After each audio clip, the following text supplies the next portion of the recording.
ఇక రాష్ట్రంలోని యూనివర్సిటీ భూములు లాక్కోవడం సరికాదన్నారు మాజీ మంత్రి BRS working president KTR.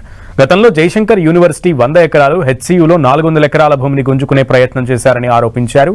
HCU భూముల్లో 10,000 కోట్ల కుంభకోణం జరిగిందని, అయినా కూడా కేంద్ర ప్రభుత్వం ఎందుకు చర్యలు తీసుకోలేదని ప్రశ్నించారు.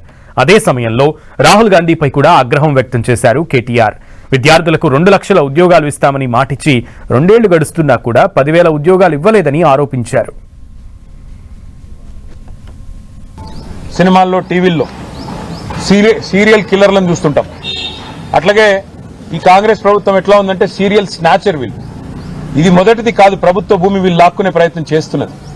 మీకు గుర్తుండాలి, ప్రొఫెసర్ జయశంకర్ గారి పేరు మీద ఉన్న వ్యవసాయ విశ్వవిద్యాలయం నుంచి 100 ఎకరాల స్థలాన్ని తీసుకున్నారు. ఆ తర్వాత హైదరాబాద్ సెంట్రల్ యూనివర్సిటీలో కూడా ఇదే రకమైన రియల్ ఎస్టేట్ దందా, ఇదే రకమైన రియల్ ఎస్టేట్ వ్యాపారం అక్కడ కూడా చేసే ప్రయత్నం చేసి 400 ఎకరాలు అక్కడ మరి యూనివర్సిటీ భూమిని కూడా తీసుకునే ప్రయత్నం చేస్తే 10,000 కోట్ల కుంభకోణం ఇందులో జరిగింది, దీన్ని విచారించండి అని కేంద్ర ప్రభుత్వానికి సిఫారసు చేసింది సెంట్రల్ ఎంపవర్డ్ కమిటీ.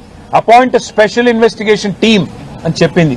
కానీ ఎందుకో మరి బడే బాయ్ చోటే బాయ్ రిలేషన్ కావచ్చు, ఇంకోటి కావచ్చు, ఇంతవరకు కేంద్ర ప్రభుత్వం ఎలాంటి చర్య కూడా తీసుకోలేదు, ఎలాంటి ఇన్వెస్టిగేషన్ ని కూడా ప్రారంభించలేదు. 10,000 కోట్ల కుంభకోణం కాంగ్రెస్ గవర్నమెంట్ చేస్తే ఇవాళ బీజేపీ గవర్నమెంట్ దానికి వత్తాసు పలుకుతా ఉంది.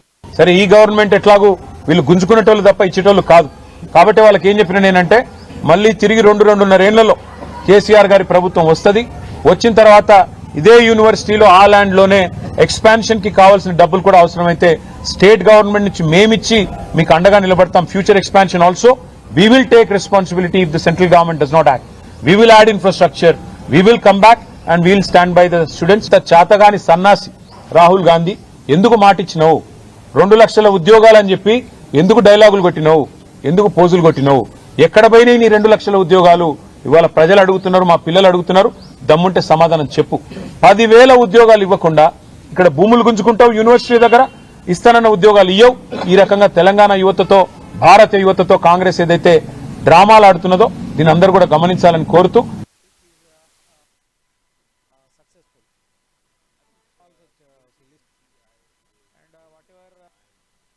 we are happy and